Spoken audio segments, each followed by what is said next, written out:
I think what most people do as managers, as leaders, is we tend to avoid that tough conversation, and it builds up. And in the traditional environment, most of us were taught to make it more of a confrontation. Like we bring that employee in, we sit them down, we quote the policy and tell them what they're doing wrong, and then we write them up and we make sure they, we call it disciplinary action, which I'm on a mission to remove that phrase from organizations. It's just so old school and traditional.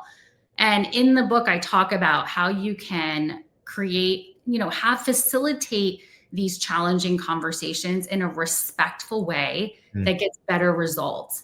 There are a couple of phrases I share in there and strategies for starting off the conversation when you can have it when there's this sweet spot, when it just starts to become a pattern and you're not waiting, that you can shift this and completely turn it around. So this is very important as a leader.